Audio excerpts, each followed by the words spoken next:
Dan insyaAllah pada pagi ini kita akan mengupas kitab 40 hadis adab orang mukmin, akhlak menjadi cermin, iaitu kita akan mengupas tajuk yang ke-28, iaitu tajuknya adab berjiran. Adab berjiran. Kita baca matan hadis ini bersama-sama. Haddatsana Muhammad bin Minhal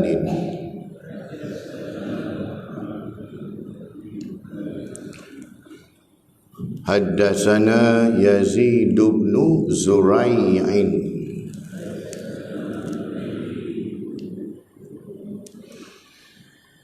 Haddatsana Umar bin Muhammadin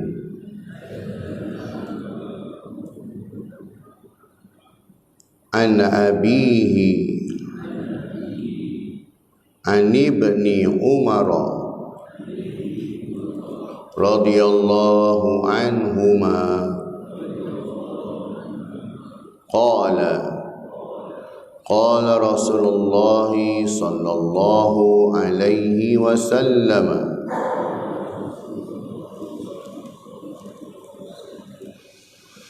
ma zala Jibrilu yusini bil jari hatta zanantu annahu sayuwarrithuhu. Rawahul Bukhari wa Muslim. Maksudnya telah menceritakan kepada kami Muhammad bin Minhal, telah menceritakan kepada kami Yazid bin Zurai', telah menceritakan kepada kami Umar bin Muhammad daripada ayahnya, daripada Ibnu Umar radhiyallahu anhuma. Dia berkata, Rasulullah sallallahu alaihi wasallam bersabda, ma zala Jibrilu yusini bil jari. Jibril, malaikat Jibril sentiasa mewasiatkanku untuk berbuat baik terhadap jiran tetangga. Hatta zanantu, sehingga aku mengira, aku merasakan bahawa annahu sayuwarrithuhu, tetangga juga akan mendapat harta waris. Sehingga Rasulullah kata, sehingga aku merasakan bahawa seolah-olahnya jiran tetangga ni layak untuk dapat waris harta warisan. Yang dapat waris ni dapat waris lah, waris si mati tak. Tapi Jibril sentiasa berpesan pada Rasulullah suruh buat baik dengan jiran ni. Bukan sekali, banyak kali lah ni. Sebab Rasulullah sebut mazala. Mazala ni sentiasa ingatkan, sentiasa ingatkan. Seolah-olah macam seorang ibu, dia mau menasihatkan anak dia kalau nak pergi sekolah tu, apa dia pesan pada anak dia? Nak kau belajar rajin-rajin, nak kau belajar rajin-rajin, nak. Tiap kali nak pergi sekolah, itu yang dipesan. Nak kau belajarlah rajin-rajin, nak. Seolah-olah begitu, satu pesan lah. Berbuat baik kepada jiran kamu, buat baik dengan jiran kamu, buat baik dengan jiran kamu. Seolah-olah Rasulullah kata, seolah macam jiran pula dapat hak waris kita ni. Dia pula dapat dalam faraid, dia pula ada bahagian. Seolah-olah macam tu Rasulullah kata. Hadis riwayat Al-Bukhari, hadis yang ke-6015, dan Muslim hadis yang ke-2624. Pengenalannya, dari segi bahasa atau etimologi, jiran berasal daripada bahasa Arab, yang membawa pengertian orang yang tinggal bersebelahan atau tetangga, orang sebelah, orang sekampung, teman, berjiran, tetangga, berhampiran, sebelah menyebelah, berdekatan, sekampung, sedesa, setempat, kejiranan, kemuafakatan, kerjasama, kesepakatan. Ini segi bahasanya lah. Dari segi istilahnya pula, jiran adalah orang-orang yang tinggal bersebelahan dengan rumah, bersebelahan kampung, daerah, malah lebih besar daripada itu, iaitu jiran itu bersebelahan dengan negara. Jiran juga berarti ahli-ahli, 40 buah rumah setiap penjuru yang mengelilingi rumah individu. Ini lebih luas lagi lah. Tapi secara asas ni kita faham, bila sebut jiran itu sebelah rumah kita lah. Kalau tak sebelah rumah pun yang terhampir dengan kita lah. Ya? Jadi itu jiran. Kalau pengertian lebih luas ini, dia buat pengertian jiran kepada negeri, daerah. Ya, daerah Lukajah jiran dia siapa, negeri Melaka jirannya siapa, Malaysia jirannya siapa tak. Jadi pengertian lebih luas lagi lah. Ya. Dan jiran juga berarti ahli-ahli 40 buah rumah. Maksudnya di sekeliling rumah kita lah. Rumah kita sekeliling 40 buah rumah yang mengelilingi rumah kita itu. Makanya dikira sebagai jiran. Hal ini sebagaimana hadis daripada Abu Hurairah radhiyallahu anhu, iaitu 40 buah rumah tetap sebagai jiran tetangga. Hadis riwayat Ibn Hibban, hadis yang ke-150. Hadis ini berstatus hadis dhaif. Semangat kejiranan membawa erti atau suasana dan perhubungan yang positif dalam sesuatu kawasan kejiranan. Pepatah Melayu ada menyatakan bahawa jiran sepakat membawa berkat. Jadi kita perlulah membangkitkan semula semangat kejiranan yang semakin tipis, terutamanya dalam kalangan masyarakat bandar, supaya kita lebih bersatu hati. Kerana mereka lah yang akan membantu kita sekiranya kita berada di dalam kesusahan. Ya. Dalil Al-Quran dan juga Al-Hadis dalam surah An-Nisa ayat yang ke-36. A'udzubillahi minasyaitonirrajim. Wa'budullaha wa la tusyriku bihi syai'an wa bil walidaini ihsanan wa bidzil qurba wal yatama wal masakin wal jari dzil qurba wal jaril junubi. Maksudnya, dan hendaklah kamu beribadah kepada Allah dan janganlah kamu sekutukan, mensyirikkan dia dengan sesuatu apapun, dan hendaklah kamu berbuat baik kepada kedua ibu bapa, kaum kerabat, anak-anak yatim, orang-orang miskin, jiran tetangga yang dekat dan jiran tetangga yang jauh. Maksudnya jiran pun masuk dalam ni juga, ya. Buat baik ini bukan takat ibu bapa, hatta bawa kepada jiran. Kenapa sampai macam tu tak? Dalam sebuah hadis yang diriwayatkan oleh Nafi' bin Abdul Haris daripada Nabi SAW bersabda, min sa'adatil mar'il maskanul wasi'u wal jarus salihu wal markabul hani'u. Maksudnya, antara tanda kebahagiaan seseorang ialah rumah yang luas. Tanda bahagia ni dia memiliki rumah yang luas, tak sesak dengan barang-barang dalam tu. Nak masuk pun terpaksa menyelit, sempit, ya. Jadi istilah luas ini bukanlah sekadar dari segi sudut ke saiz rumah yang besar, tapi isi dalam rumah tu dia sumbat macam-macam, rabut daripada Britain lah, British style ada, apa jati-jati, tak tahu apa fashion rumah, tak tahu tema apa pun tak tahu, tema ala British ke tema ala Jawa pun tak tahu tak. Dia hantam semua masuk saja lah, sempit rumah saya tak besar tapi beli perabot besar-besar kan. Sempit. Jadi tanda kebahagiaan itu rumah yang luas, ya. Boleh relax, seronok mata memandang, ya. Kemudian yang keduanya, tanda kebahagiaan ialah jiran yang soleh, dapat jiran yang baik, ya. Dan yang ketiga, tanda kebahagiaan juga kenderaan tunggangan yang elok. Ya, kenderaan yang baik, yang tak ada masalah, tak selalu rosak. Ya, ni tiap-tiap bulan ada peruntukan untuk dia pula. Minggu ni demam, bulan depan sesama, mari satu lagi pula batuk, letih. Setiap bulan keluar duit nak sara dia, ya kan. Hadis riwayat Al-Bukhari dalam kitab Al-Adabul Mufrad, hadis yang ke-457. Ya, hadis ini bersatu hadis sahih. Itu 3 tanda kebahagiaan. Antaranya dapat jiran yang baik. Keterangannya, agama Islam membahagikan jiran kepada beberapa kategori, iaitu jiran yang beragama Islam dan mempunyai pertalian darah.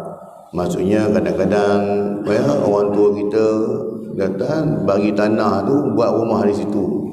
Ya, ni depan rumah kita, belakang rumah Abang Long, belah sana Angah pula kan, dalam satu lot tu lah. Ya, dalam satu geran tu kak. Ni adik-beradik ni. Jadi dia ada 2 situ. Pertama jiran, hak sebagai jiran. Yang kedua hak sebagai adik-beradik. Kuat lah ni. Tak? Jadi kira kuat lah tu. Yang kedua pula, ya, kategori yang kedua iaitu jiran yang beragama Islam yang tidak mempunyai pertalian darah. Dalam arti kata lain, kita duduk di rumah-rumah taman lah. Kita pun tak tahu sebab siapa yang beli sebelah rumah kita pun. Bila dah dapat kunci masuk rumah, baru tahu ni orang Johor, belah sana orang Kelantan, ni belah orang Perak. Tak ada kena-mengena, tapi agama Islam lah. Satu akidah dengan kita. Dan yang ketiganya, ya, yang kedua yang tadi, dia juga punya hak sebagai seorang Muslim. Tadi sebagai adik-beradik, pertalian darah kan. Yang kedua ni sebagai Muslim lah, hak sebagai seorang Muslim tadi. Ya. Dan yang ketiganya jiran. Dia jiran dan dia bukan beragama Islam. Dia pun ada hak juga. Hak sebagai manusia kan. Jadi maksudnya tetap ada hak juga, walaupun jiran sebelah kita tu tidak beragama Islam pun, non-Muslim lah. Dalam arti kata lain, jiran jauh dan dekat, ya, hak jiran perlu dijaga bagi setiap individu kerana perkara ini adalah selari dengan tuntutan agama. Tidak menyakiti jiran dan seringkali memelihara keamanan dengan jiran. Kan? Ya, sentiasa harmoni lah orang kata kan.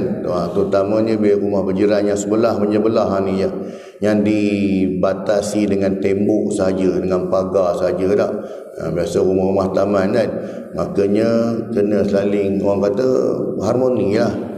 Nak pasang awning pun tanya dulu jiran sebelah kan. Takut-takut air hujan yang turun rumah kita tu masuk ke rumah dia. Rumah kau selamat, rumah aku pula yang kena. Yang banjir rumah aku, rumah kau relax, ya tak? Kau dah pasang awning kan. Jadi agak-agak sikit bincang sama-sama lah macam mana nak buat. Ataupun pakat-pakat nak buat tembok kan. Kedai sebelah ni pakai pagar jaring tu, dia naikkan tembok pun sama tak? Jadi sepakat.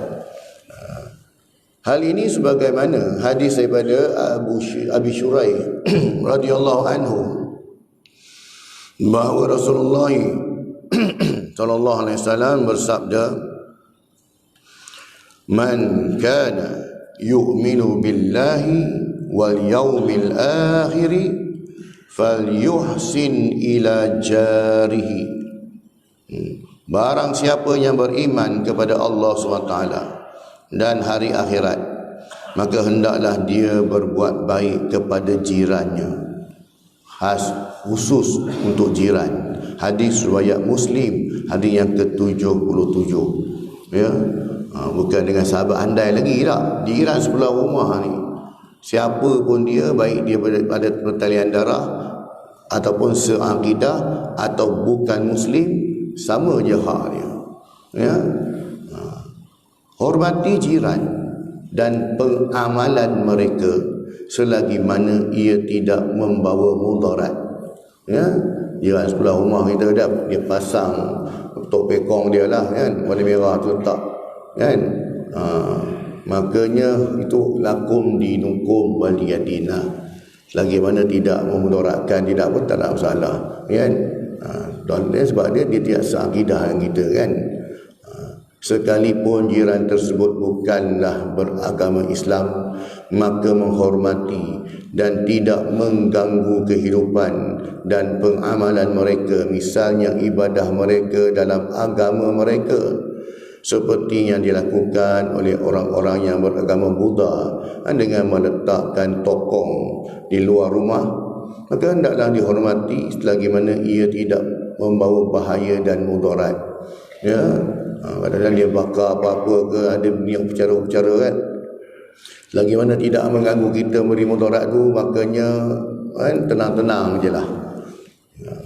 Umat Islam yang bertimbang rasa dan menyedari serta memahami hukum-hukum agama adalah merupakan manusia yang paling baik hubungannya terhadap jiran-jirannya. Jadi orang yang faham agama, makanya dia tahu bahawasanya agama menyuruh kita buat baik pada jiran. Siapa pun dia di sebelah rumah kita, makanya kita lakukan kebaikan. Ini kalau orang yang faham agama. Sebab Rasulullah dah bagi tahu di awal tadi dah, Jibril pesan suruh buat baik dengan jiran. Tak disebutkan pun, tidak dikhususkan hanya jiran yang beragama Islam kita kena buat baik. Tak sebut pun, umum, jauh umum. Mereka akan sentiasa mencurahkan segala bakti demi kebaikan jiran mereka yang merupakan manusia yang paling mereka kasihi. Islam banyak menyeru umatnya agar sentiasa menjaga dan memelihara hubungan dengan jiran. Menyedari betapa tingginya kedudukan jiran di dalam Islam dan peranannya dalam kehidupan kemanusiaan. Hari ini kita cuma faham bila sebut jiran tu dalam bab kemanusiaan biasa sajalah, sebahagian daripada urusan kehidupan. Rupa-rupanya jiran ini juga mempunyai kaitan dengan agama. Kita ingat kan tak ada apa-apa dah. Sama ni kita dengar itu ialah jiran sepakat bawa berkat lah, kan? Orang berbudi, kita berbahasa dah. Kita ingat hanya dalam urusan kehidupan kita biasa ya. Rupanya tidak. Dia berkaitan dengan agama juga. Antara hak jiran yang perlu dipelihara adalah sentiasa memberi layanan baik dan kasih sayang serta akhlak yang baik. Maksudnya silaturahim, jaga silaturahim dengan jiran dalam bergaul dengan mereka. Islam mementingkan hubungan mesra dan layanan baik kepada jiran, dan ini dapat kita lihat daripada hadis berikut.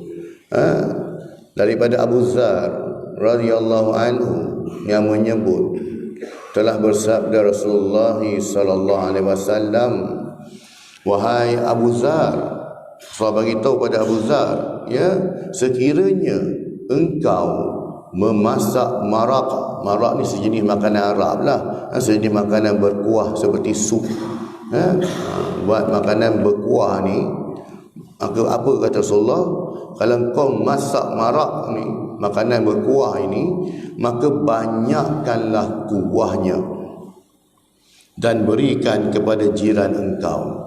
Hadis riwayat Muslim hari yang ke-4758. Kenapa masak kuah, tuan? Banyakkan kuah tu kenapa? Kita kena faham konteks ni. Di zaman Rasulullah tu makanan asasinya roti. Jadi bila bagi kuah tu boleh cicah lah. Tak?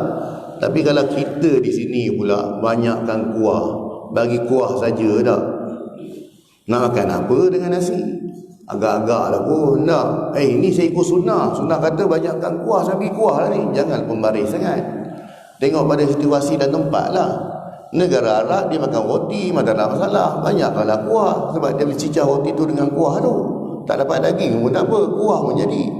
Jadi kita di sini ni, kalau kita betul faham cara literalnya, banyakkan kuah, bagi kuah aja. Kari saja kan? Bukan makan roti canai pun, kan? Makan dengan nasi. Jadi tengok beza je lah, tak sama ya, situasi, tempat dan keadaan. Jadi kalau tempat kita tu, dia letaklah ada sikit seketol dua daging ke apa dalam tu, kan? Bagi pada jiran. Ini pesan Rasulullah, kan? Banyak hadis cerita tentang kebaikan. tentang jiran tak? Antara apa lagi yang Rasulullah sebut, yang seorang sahabat yang dia masak sup kambing tu, dan dia orang susah, satu hari dia dapat ada daging sikit orang bagi, dia pun masak.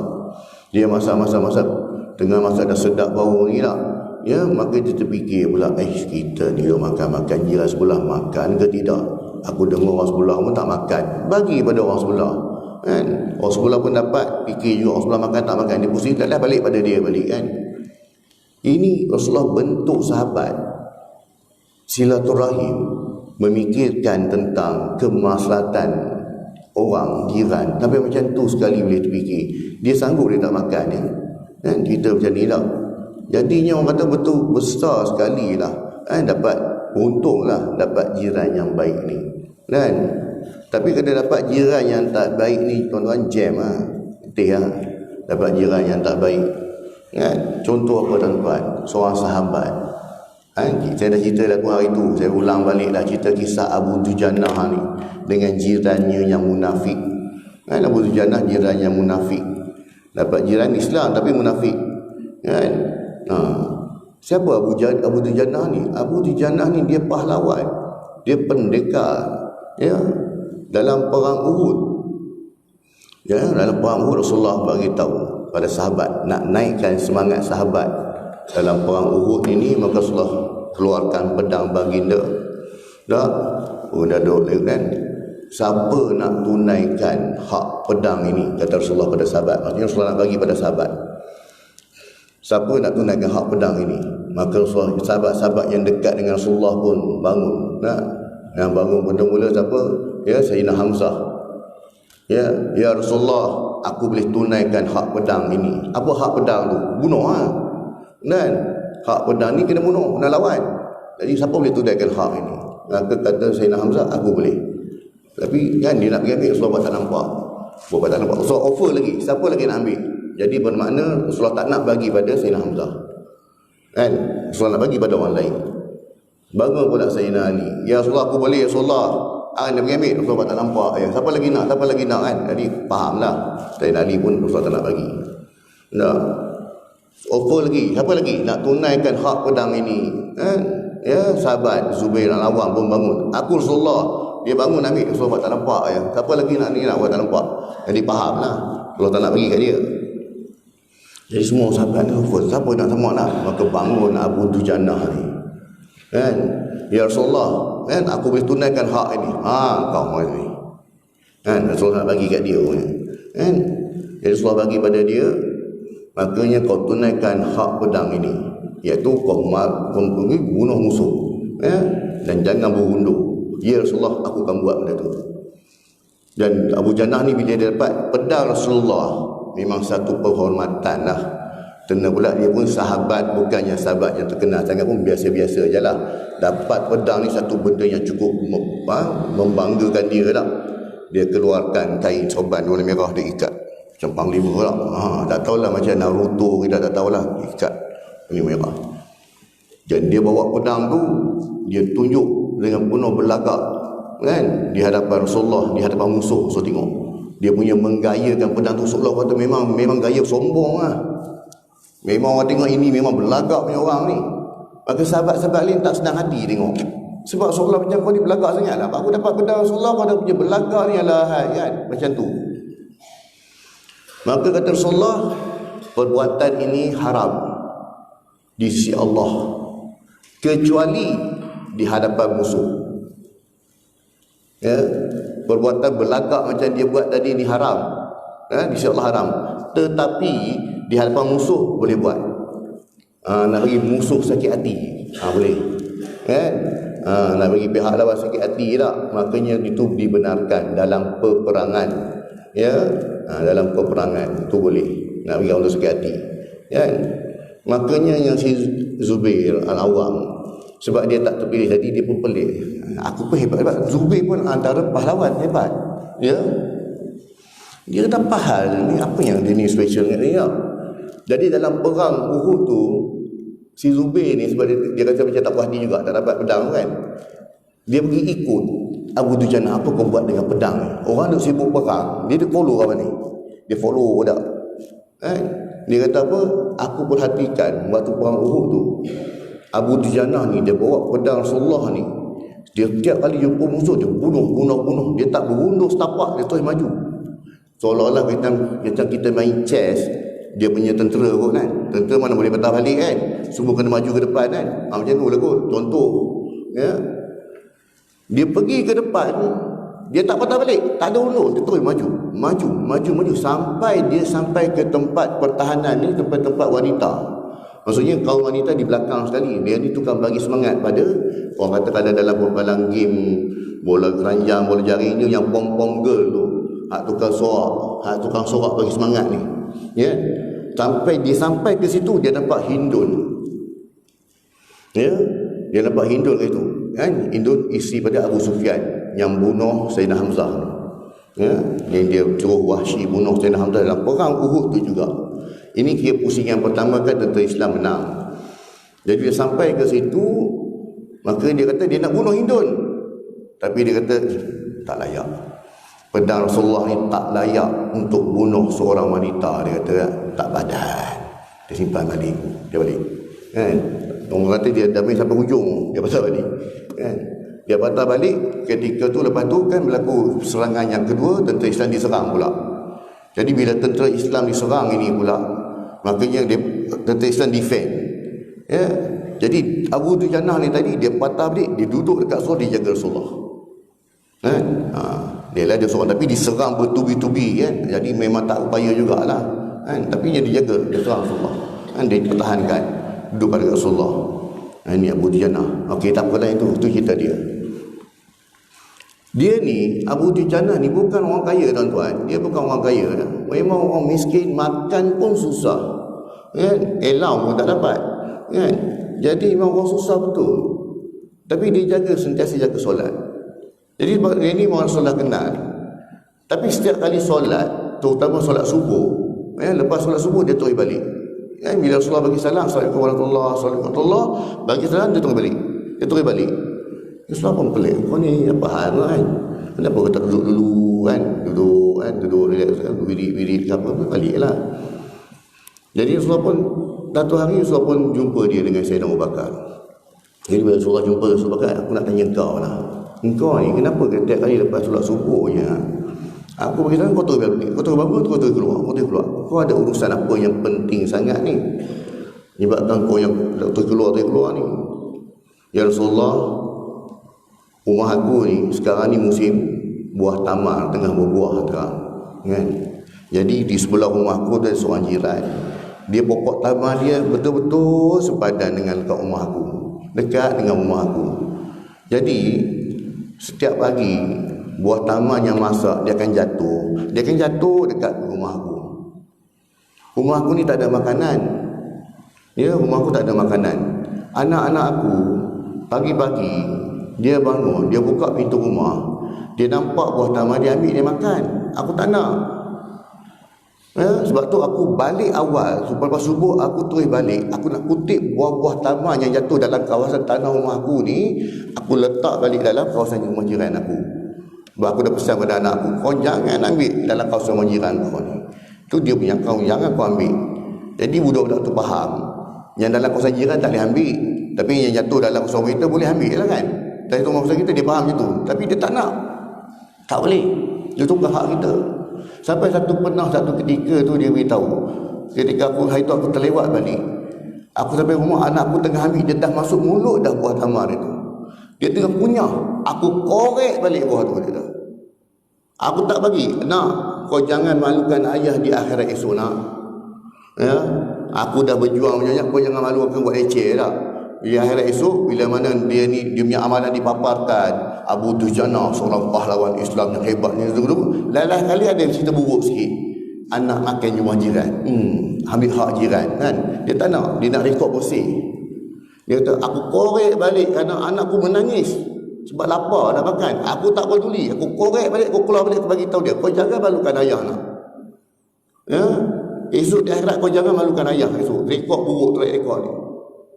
Maka Rasulullah dengar ni, Rasulullah menangis. Sayyidina Abu Bakar pun menangis.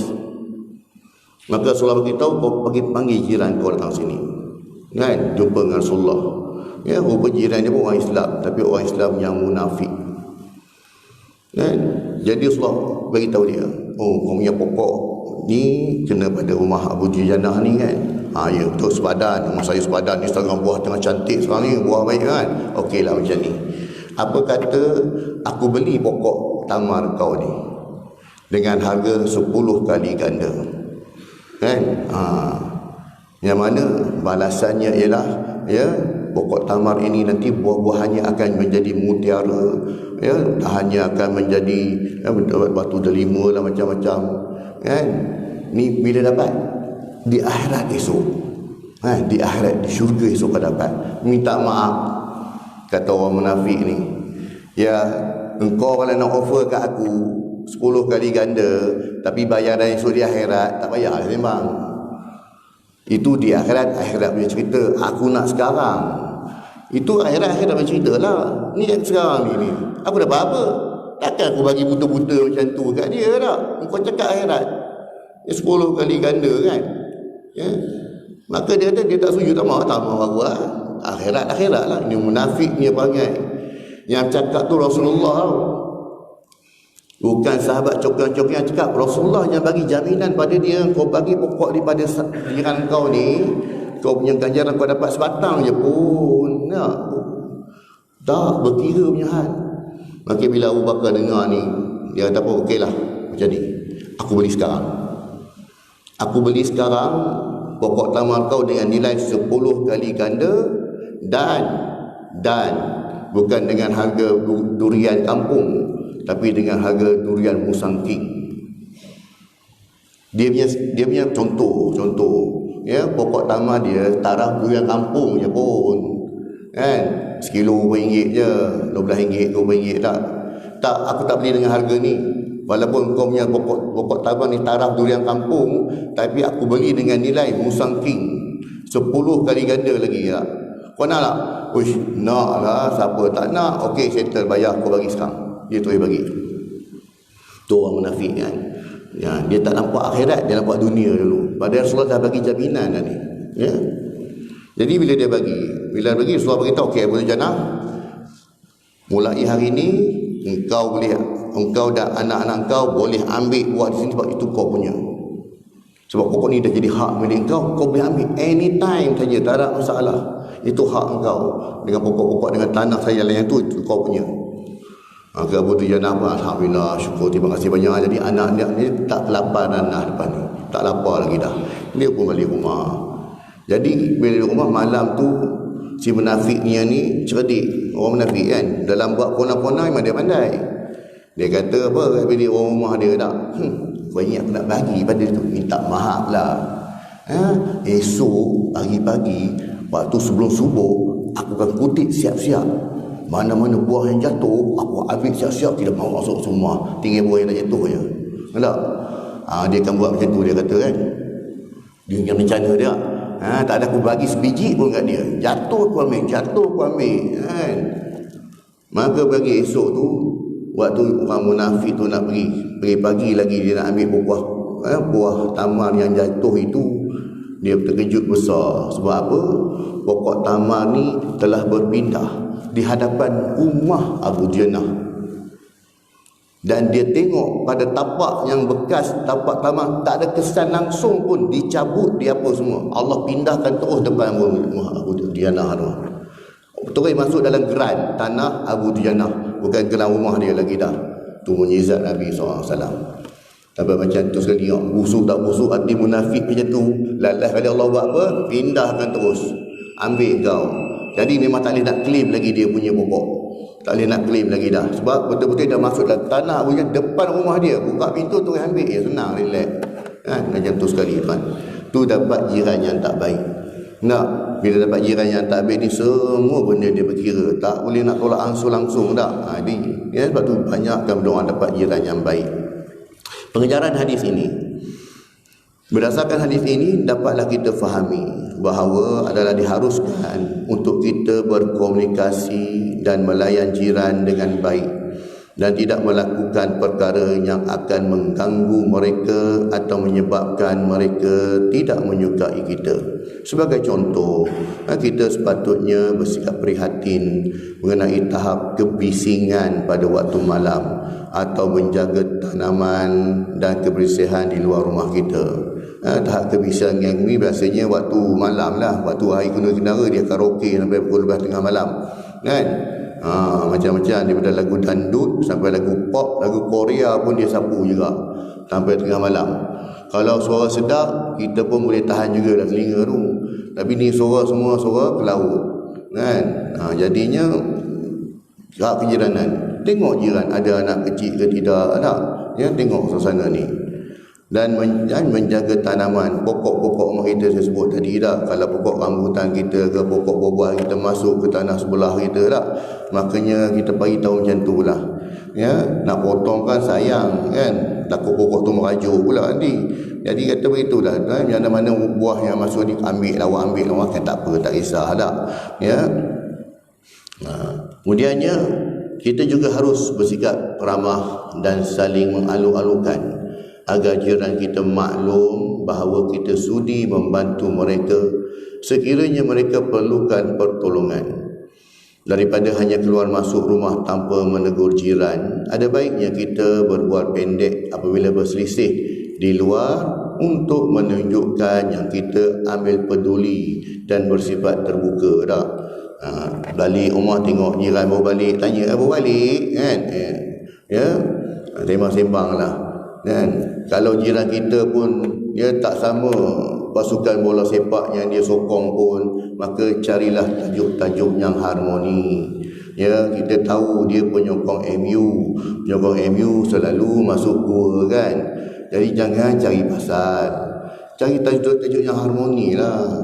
Sekarang ni hujan, saya pun tak tahulah, basuh-basuh baju je bunga tak tahu. Cari tajuk-tajuk harmoni, tajuk-tajuk yang tidak melibatkan ni. Ini jangan pula, kan? Saya ni semalam lepas Liverpool menang, saya basuh baju Liverpool, terjelas ke depan tunjuk kat dia lah. Saja nak bakar orang kan? Saja nak cari gaduh, kan? Jadi carilah banyak tajuk-tajuk harmoni boleh sembang, ya. Kita harus ingat bahawa ketika seorang mengalami hari yang tidak begitu mengembirakan, percakapan yang positif mungkin dapat menghiburkan dan menolong mereka merasa lebih gembira. Ya, tambah kalau kita ni jenis orang yang memang istiqomah datang ke masjid lah, sekali-sekala tak sembang-sembang dengan dia, kan? Ajak-ajak lah, kan? Buang-buang cakap je, kan? Jangan tak ingat masjid malam ni ada kuliah ni, bagusnya. Ya, jadi buang-buang cakap, kan? Bila mana kita selalu cakap benda tu, dia akan beri kesan pada hati dia. Ya, dia akan beri kesan. Walaupun pada dia tak apalah, saya busy dah, tak apa. Lama-lama dia akan fikir, jangan risau. Buang cakap-cakap je. Dan jemput je datang lah masjid ni. Berbagai cara untuk berbuat baik kepada jiran, antaranya tidak melakukan sesuatu yang boleh menyakiti jiran, sentiasa menawarkan bantuan dan pertolongan, mengucapkan tahniah jika tetangga mendapat kebaikan, dan mengucapkan takziah sebagai tanda simpati jika tetangga menerima musibah. Kan, kadang-kadang dia dapat benda gembira, anak dia baru convocation ke anak baru ni, macam tu lah, aku ucapkan tahniah, ya. Musibah pun, maka kita sama-sama, ya. Orang kata apa, simpati kepada jiran. Kalau boleh bantu. Jiran adalah kerabat kita yang paling hampir. Itu kata kenapa Rasulullah bagi tahu kena buat baik dengan jiran. Sebab dia kerabat kita yang paling hampir. Jiran adalah seperti sebahagian daripada ahli keluarga kita. Ya, antara tanda kebahagiaan dalam hidup kita ialah memiliki jiran yang baik. Kenapa, tuan-tuan? Sebab kalau berlaku apa-apa musibah lah katakan ke atas kita, siapa dulu yang boleh akan bantu? Jiran sebelah, kan? Kalau rumah kena pecah masuk, kalau kita sakit tiba-tiba kena serangan yang apa itu tak, nak tak tolong siapa? Orang paling dekat lah. Nak telefon keluarga jauh, kan? Nak telefon sahabat baik kita pun jauh juga rumah dia. Jangan sebelah, dia yang paling dekat dengan kita. Kalau kita nak keluar, nak balik kampung, nak pergi mana pun, nak minta tengok-tengok rumah pun, jiran sebelah jugalah, kan? Nak tolong siram pokok rumah kita pun jiran sebelah dia tolong. Jadi itu sampai tu. Ya, itu yang kata Rasulullah beritahu, kenapa kena buat baik dengan jiran. Sebab bila kita tiada di rumah, apabila kita ditimpa musibah, jiran sebelah lah yang akan mengambil berat. Tak kira lah sebelah rumah kita tu Acong ke, Muniandi ke, Abdullah ke, tak apa, tak ada masalah. Lepas tu disebut tadi tak, hak jiran ni sama walaupun dia Islam ataupun bukan Islam, bertalian darah ataupun tidak. Ya, sebab dia jiran sebelah, dialah orang pertama yang akan membantu kita sekiranya kita ni ditimpa musibah. Paling kurang pun dia akan telefon ambulans, dia akan buat apa dah sebelah rumah kita. Ya. Dalam sebuah hadis yang diriwayatkan oleh Sa'ad bin Abi Waqqas daripada bapanya, daripada datuknya, bahawa Rasulullah SAW bersabda yang bermaksud 4 perkara daripada tanda kebahagiaan ialah perempuan yang solehah, maksudnya isteri yang solehah. Kemudian tempat tinggal yang lapang, yang tadilah rumah yang luas, yang lapang tadi, dan jiran yang baik, dapat jiran yang baik, serta memiliki kenderaan yang selesa. 4 tanda. Tadi 3 tanda kan? Dalam Imam Bukhari sebut, dalam Adabul Mufrad 3. Ini Ibn Hibban sebut 4 tanda. Dan 4 tanda daripada keburukan. Tadi kebaikan, 4 tanda keburukan, kesusahan atau derita ialah memiliki jiran yang jahat. Ya, jiran yang jahat ni bukan setakat dia buang sampah dia masuk rumah kita, tapi dia cerita aib kita pada orang lain. Kita kadang-kadang dengan orang rumah pun bukanlah kepala sangat pun, kadang-kadang ada belaga angin tak. Lepas tu time belaga angin tu pasang tengok, ni ada viral masuk dalam grup dia. Dia pun ada grup-grup dia yang mana tak suka dengan kita kan. Yang masuk cerita habis, apa benda yang ini, dia yang tak baik lah ni kan. Ada benda yang menjaja cerita tentang kita tak. Benda-benda yang tengok kekurangan tu dijaja cepat dia. Ini yang dia memiliki jiran yang jahat. Kemudian tanda keburukan juga isteri yang tidak baik, maksudnya isteri yang tidak solehah. Ya, semayang pun tak jaga aurat, tak jaga percakapan hormat suami pun tidak. Kan? Ya, makanya ini tanda-tanda keburukan lah. Serta tempat tinggal yang sempit, serta kenderaan yang buruk.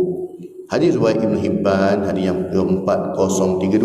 Hadis ini berstatus hadis sahih. Imam Al-Ghazali menukilkan di dalam kitab Bimbingan Mukminin bahawa terdapat beberapa adab jiran yang mesti diamalkan. Ni kata Imam Ghazali ada 10 adab ni. Yang pertamanya, sentiasa mewujudkan suasana kemesraan melalui usaha kenal mengenal dan hormat menghormati antara satu sama lain. Antara caranya ialah dengan memulakan salam. Sebab tu Rasulullah pun anjurkan kita tak, apa-apa hal pun bagi salam dulu. Kalau bukan Muslim, good morning, apa khabar, apa macam-macam boleh sebut. Yang penting mulakan dengan salam, ucapan yang baik, assalam. Orang Islam assalamualaikum lah. Betul Rasulullah sebut afsyus salam wa itmamut ta'am, ya, wa silul arham wa qum bil laili wan nasu niyam, ya, wadkhulul jannata bisalam. Ketika Rasulullah sampai ke Madinah, maka Abdullah bin Salam meriwayatkan hadis ni. Dia kata Rasulullah sampai di Madinah, itu dulu Rasulullah sebut, sebarkan salam, afsyus salam, sebarkan salam. Wa it'amut ta'am, bagi orang makan, jamu orang makan. Orang Melaka memang meriah dalam buat kenduri kendara ni kan. Ya, anak keluar hospital buat kenduri, yang berkhatan buat kenduri tak, ya, macam-macam rajin, alhamdulillah, jamu orang makan. Wasilul arham, hubungkan silaturahim. Ya, 3 benda ni hubungan kita dengan manusia. Bagi salam, jamu makan, hubungkan silaturahim, itu dengan manusia. Satu je dengan Allah. Wa qum bil laili wan nasu niyam. Kamu bangun malam ketika mana orang lain sedang tidur, buatlah solat tahajud, buatlah solat 2 rakaat, istighfar, minta ampun, berdoa. Satu je dengan Allah, 3 lagi dengan manusia. Apa dia punya jaminan? Wadkhulul jannata bisalam. Masuklah syurga tanpa roblok. Masuk syurga dengan sejahtera. Tak ada orang nak dakwa-dakwi kita kan. Kalau nak dakwa-dakwi pun Allah Ta'ala settlekan kan, kita selamat, lega aku tak. Jaga 4 perkara ni Rasulullah sebut. Jadi memulakan salam jika bertemu dengan sesama Muslim atau ucapan penghormatan yang baik jika bertemu dengan bukan Muslim. Sentiasa bertoleransi sama adanya melibatkan urusan keagamaan, adat resam, budaya dan cara hidup dan lain-lain lagi. Ya? Macam orang kata baru ni isu yang macam ucapan Merry Christmas tak? Haram ke halal, haram ke halal. Kalau kita sama Muslim sebut Merry Christmas, haram lah. Haji Dollah, Merry Christmas, haram lah yang kau ucap kau dapat hal. Dan dia orang Islam. Tapi kalau kawan kita Jonathan ke siapa-siapa yang beragama Kristian, itu sebagai kita meraihkan itu je lah. Itu je lah. Yang jumpa dengan Haji Dollah, Haji Mat, Merry Christmas Haji Mat, Merry Christmas Haji Dollah, tu pasal memanglah haram, apa nak bagi ucapan kat dia pula kan. Tapi kalau bukan semuanya sebagai menghormati kan, lakum dinukum waliyadin lah. Itu je dah hak agama kau kan, bukan ada kaitan dengan akidah pun, tidak mula menyebabkan akidah kita terkeluar pula pun kan. Itu je sebagai jaga hubungan persahabatan. Jiran kita bukan Islam, agama Kristian, kita pun ucap Merry Christmas, tak ada masalah pun. Yang salah ni biar sama-sama kita je lah. Masuk masjid salam Merry Christmas, Merry Christmas, aduh pening lah kan. Jadi benda macam tu, fikir itu je lah kan. Yang keduanya, tidak menyakiti mereka sama ada melalui perkataan, perbuatan atau sekadar sangkaan buruk. Ini cakap tadi ni, su'uzon tadi ni, bersangka buruk.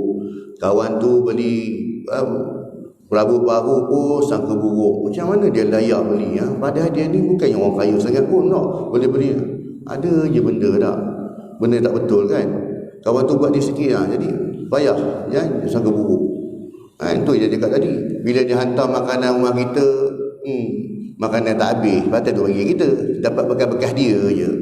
Tak bagi pula sekarang, ketegut betul lah. Sepiring dua pun tak boleh hantar makanan rumah kita. Kau masak bukan main tadi lah, orang jamu kawan-kawan pun semua lah. Sepiring pun kau tak boleh hantar. Jadi masalah ni, orang macam ni jiran yang tak baik lah. Dapat pun dia kutuk, tak dapat lagi dia kutuk. Ya, sabarlah banyak-banyak.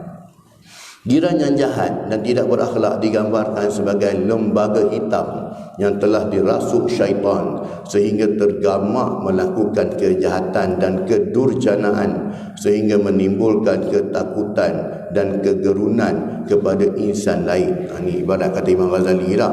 Jiran yang jahat dari itu macam lembaga hitam. Yang ketiganya, sentiasa menuturkan kata-kata yang baik dan menghormati mereka sebagai manusia. Walaupun dia bukan seagama dengan kita, tidak sedarah daging dengan kita, sekurang-kurangnya dia ni manusia, kita kena layan dia sebagai manusiawi. Yang keempat, sentiasa merendahkan diri dan berlemah lembut dengan mereka dan mengelak diri dari bersikap takbur. Ya, kita tahu jiran sebelah kita tu B40, kita ni A40 je pun kan, lebih sikit pada dia. Tapi cara kita sembang tu semua meninggi diri je kan. Dia pun tengok tergebir-gebir apa kita cakap kan, mewahnya kau kan, pada tak ada apa pun kan. Jadi merendah diri je lah. Sebab jiran sebelah rumah ni tak perlulah kita nak belagak sombong pun ya. Sebab apa? Sebab contoh, kita hebat macam mana pun duduk rumah setaman dengan dia juga lah. Duduk rumah taman lah ni kan. Alahai, aku beli rumah ni, kau pun beli rumah ni, sama je. Hebat mana sangat kau lah. Kecuali kalau tanah-tanah lot tu lain lah kan. Yang kelimanya, sentiasa bersedia memberi sebarang bentuk bantuan dan pertolongan yang diperlukan. Maksud sentiasalah, kalau dia ada apa-apa terima musibah, kesusahan, kita bantulah. Yang keenam, menyayangi mereka seperti mana kita menyayangi diri kita sendiri kan. Seperti yang Rasulullah sebut, orang mukmin itu dia mengasihi mukmin yang lain. Oleh yang demikian, kita hendaklah sentiasa berusaha untuk melakukan perkara yang menjadi kesukaan mereka selagi mana ia tidak bertentangan dengan syariat, dan sama-sama berusaha menghindarkan perkara-perkara yang mereka tidak sukai. Ya, kita ni kan kena hak dengan jiran. Kadang-kadang ialah rumah sebab dekat ni kan.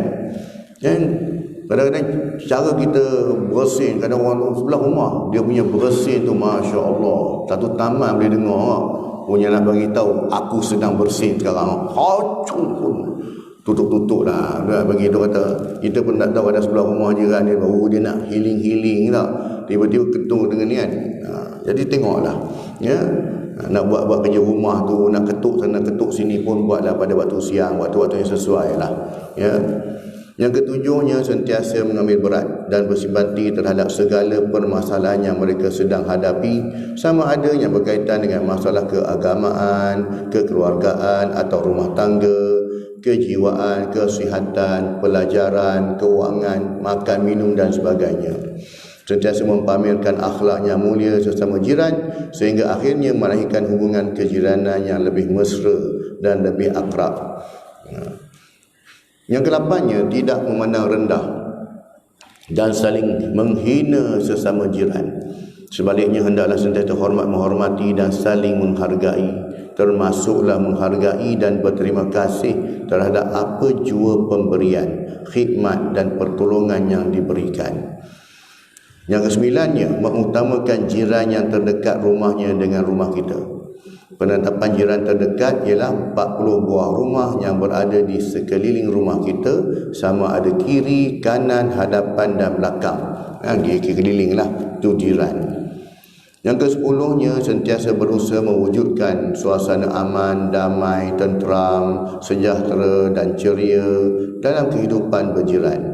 Faktor inilah juga yang menyebabkan Rasulullah SAW menyatakan bahawa antara rukun-rukun kebahagiaan ialah jiran yang baik. Ya. Kesimpulannya daripada tajuk yang kita bahaskan ini, yang pertamanya, berdasarkan dalil-dalil daripada Al-Quran dan hadis jelas menunjukkan bahawa Islam seringkali menganjurkan dan menyeru umatnya supaya sentiasa menjaga hubungan dengan jiran tetangga dan memelihara hak-hak jiran di samping menghormati jiran-jiran yang bukan Islam selagi mana tidak merosakkan akidah dan akhlak. Ya, ada batasan dia. Walaupun kita berlainan agama, kita toleransi dengan dia dalam beragama, tapi ada had dia tak? Jadi benda itu tidak melibatkan merosakkan akidah dan juga akhlak. Yang keduanya, agama Islam menyuruh kita supaya berbaik-baik dengan jiran. Dalam Islam, jiran mempunyai tanggungjawab di atas jirannya yang lain daripada keluarga yang tinggal berjauhan. Tahap hubungan kejiranan adalah dianggap sampai ke taraf kekeluargaan. Umat Islam hendaklah sentiasa mengingatkan antara satu sama lain untuk mengeratkan hubungan kejiranan untuk mencapai kebahagiaan. Yang ketiganya, menghormati jiran dan amalan serta pegangan agama mereka selagi mana tidak membawa mudarat. Sekalipun jiran tersebut bukan beragama Islam, maka kita perlu menghormati dan tidak mengganggu kehidupan dan pengamalan mereka. Yang keempat, kemakmuran sesebuah negara amat bergantung kepada kemantapan dan keutuhan hubungan dalam setiap lapisan masyarakat. Hubungan yang erat antara jiran dalam masyarakat merupakan ciri masyarakat yang berkualiti. Oleh itu, semangat kejiranan memainkan peranan penting dalam menjana kehidupan setempat yang aman dan harmoni. Ya, wallahu taala alam tuan. Jadi alhamdulillah kita selesai mengupas tajuk yang ke-28.